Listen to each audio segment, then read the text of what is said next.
Srikakulam GEMS covid హాస్పిటల్లో work చేస్తున్న staff nurses మేమందరం కూడా. మాకు ఫస్ట్లో వీళ్ళు కాంట్రాక్ట్ బేసిస్ డిఎంఎండ్హెచ్ఓ అండ్ ఏపీవీవీబీకి అప్లై చేసిన లిస్టులో మమ్మల్ని అందరినీ తీసి కోవిడ్కి వేశారు.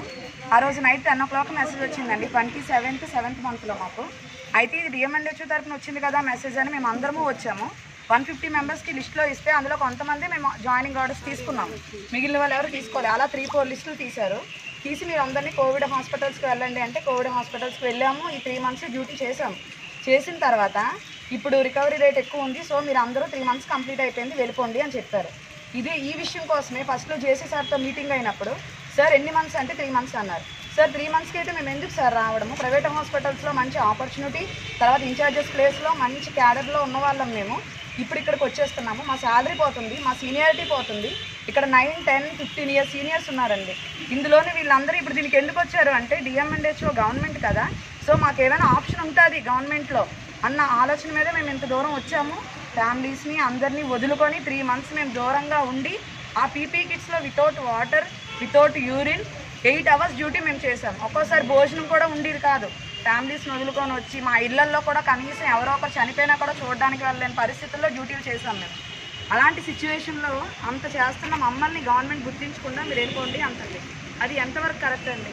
ఇది ఒకసారి లాస్ట్ 2009లో నోటిఫికేషన్ పడింది, ఇంతవరకు నోటిఫికేషన్ పడలేదు. మళ్ళీ ఈ గవర్నమెంట్ జగనన్న గవర్నమెంట్ వచ్చిన తర్వాత మాకు ఈ నోటిఫికేషన్స్ ఇన్ని పడ్డాయి, అది కూడా కోవిడ్ పరంగా. ఇన్ని పడినప్పుడు కోవిడ్లో ఇంత రిస్క్లో ఉన్న మాకు పోస్టింగ్స్ ఇవ్వట్లేదు. ఎన్నో పోస్టింగ్స్ పడ్డాయి, జీజీహెచ్ పడింది, వేరే డిఎంఎండ్హెచ్ఓ పడ్డాయి, అన్నిట్లో మమ్మల్ని ఎందుకు రిక్రూట్ చేసుకోవట్లేదు? మిగిలిన వాళ్ళందరికీ రిక్రూట్ చేసుకుంటున్నారు. మమ్మల్ని ఒక్కసారి గుర్తు చేసుకోండి, దయచేసి ఒక్కసారి గుర్తు చేసుకొని మాకు రెగ్యులర్ పోస్ట్ ఇమ్మని మేము అడగట్లేదు, కాంట్రాక్ట్ కానీ అవుట్సోర్సింగ్ కానీ ఒక్క అవకాశం ఇమ్మని అడుగుతున్నాము. ఈ 3 monthsకి వెయిటేజ్ లేదని చెప్తున్నారు. వెయిటేజ్ లేకుండా సర్టిఫికేట్ తీసుకొని అంటున్నారు. ఆ సర్టిఫికేట్ తీసుకొని ఏం వాల్యూ అండి వెయిటేజ్ లేకపోతే? రేపు పొద్దున్న మాకు సీనియారిటీ అయిపోద్ది, మాకు వేరే పోస్టులు ఎప్పుడో 5 years 6 years తర్వాత పడతాయి.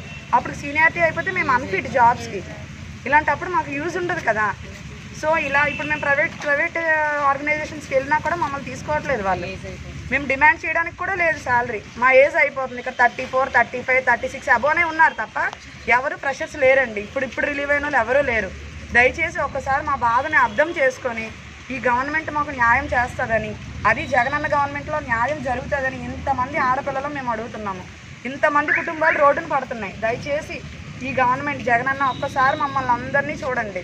ఇంతమంది రోడ్డున పడి మా పిల్లల బతుకులు, మా కుటుంబ బతుకులు మీ చేతుల్లోనే ఉన్నాయి. ఇప్పుడు దయచేసి మమ్మల్ని ఆదుకుంటారని మేము ఎంతో నమ్మకంతో మీకు ఇది తెలియాలని మేము ఈ వీడియో తీసి మీకు సెండ్ చేస్తున్నాం.